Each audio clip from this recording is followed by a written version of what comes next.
Yeah, congrats to Troy. It's a good college basketball game. I'm disappointed in the result, but I'm not disappointed in our team. We did some good stuff. Probably the story of the game, what came down to free throws, 47% for us and 3 front ends of 1-on-1. So those 1 for 6 in the second half. So that just kind of, certainly caught up to us there in a tight game. You found yourselves down double digits at a key part of the game in the second half, and you really kind of increased the intensity on defense. Your defense was great the whole way, but it seemed like you just put a little bit more into it at that stretch to help you get back into the game. Can you comment just on the resiliency of this team to not quit and to, end up making that a really good game at the end? Yeah, we the first half it was kind of a shootout there, 39-37, and I thought both teams really clamped down in the second half and really guarded. We just didn't get a couple some shots down and some free throws. But like I said, that's why I'm not disappointed in our guys. Like we defended, and outside some free throws there, we probably held them in the low 60s before some free throws. That gives you a chance to win, right? Like I said, if you really pinpoint one thing, go back, we shot 47% from the free throw line. It's hard to win. It's hard to beat a good team, and they've got a good team. And I think us and them have the most road wins in the league, So, but we knew it was going to be a battle and a fight. And I thought our guys made some tough plays, some good plays. It just, there at the end, it just didn't bounce our way. You switched to that zone at a particular point in the second half. How much of an impact do you think that had on you guys being able to get back into the game? No, we never played any zone. We never. It may have looked like one just because we're in. You had me confused. Okay. Yeah, we were just in our pack line defense, and so sometimes if you're playing it really well, it may look like a zone because you got it packed in. But we never played any zone. The way they shoot it, they shoot the ball well, and they run. They execute on the zone offense. So we didn't go into the game really planning on playing any zone. We trapped Dean a few times. We went and doubled Odigi a couple times, and so that was our defensive kind of adjustments there in the second half. One thing that could easily get lost from tonight's game, all of a sudden out of nowhere, R.J. DeHart comes in and gives you a fantastic effort in the first half. He had a real significant role in the first half, and he played strong minutes again in the second half. After not playing in like 10 games or something like that. Can you just talk a little bit about his development and what all of a sudden has given him a bit of more of a role on the team?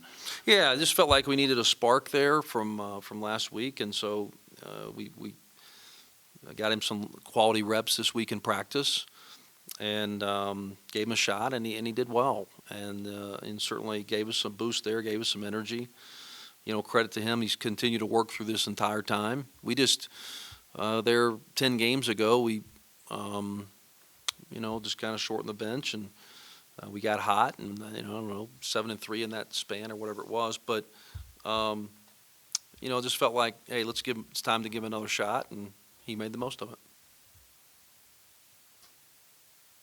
2 losses in a row. How do you kind of just turn the page from that and kind of get back your equilibrium for the final bit of the regular season?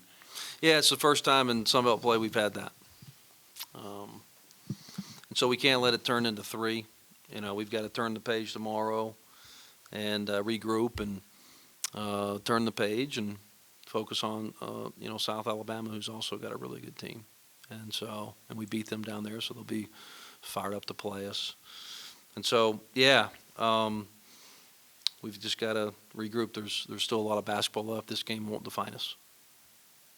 Coach Kerns, I talked with Donovan Gregory about this as well, but Donovan Gregory had 17 points, 5 assists, and 6 rebounds tonight. When I told him that, he said, yeah, that's great and all, but we didn't get the win. Are your feelings mutual, or how do you view his contributions to the team?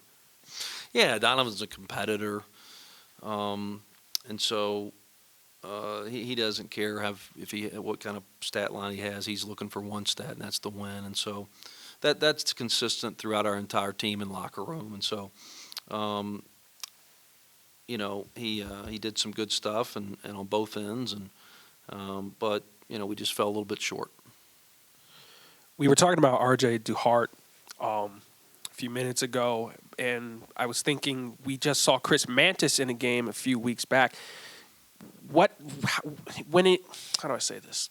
In your mind, when these decisions come, how do you know to put these players in? Is it a gut feeling? Do you see them in practice? Well, yeah, some of it's dependent on our opponent, right? And so this was just a tough matchup game for Chris Mantis today defensively, and then offensively. They were really pressuring and swarming our guys and making it difficult. We'll reevaluate Saturday and see what kind of matchup that was there. From a rebounding standpoint, we felt like Duhart's size. And so it's just an opponent. And then, Chris Mantis has been practicing well, and we expect him to, certainly, play again here soon. Coach Kerns, we always talk about how much you love these fans. We got one more home game on the schedule before Sun Belt Tournament. Can you just talk to the fans real quick? Sure. Yeah, we need you. We got to we need a home atmosphere that's elite and that can help us. And so, yeah, we need you. We got one game left. I think, regardless of tonight's outcomes, there's only one team in the league with 10 wins. Doesn't matter how the games shake out. There's only going to be one team in the league with 10 wins, and that's us. And so, I think this team has earned a great crowd on Senior Day, and these seniors coming up. I just feel like App Nation owes them a farewell game for going to the NCAA tournament, for changing the course of this program after 8 straight losing seasons, and so hopefully App Nation comes out and gives them that. Thank you, sir. Coach, starting out the game, Troy, I want to say face guarded Adrian Delph, really just denying him the ball and not helping off of him. How did that affect any sets you may have been trying to run in the early stretches of the game? Yeah, we had to adjust to that. They didn't do that in game 1, and so we didn't necessarily anticipate them doing that.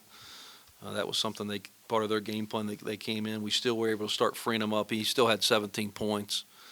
But yeah, we adjusted to that and started setting some screens for him and found a way to get him open. And then we actually started having him set some screens, which normally he doesn't do, just to, since they were not helping off him, and got some other guys going.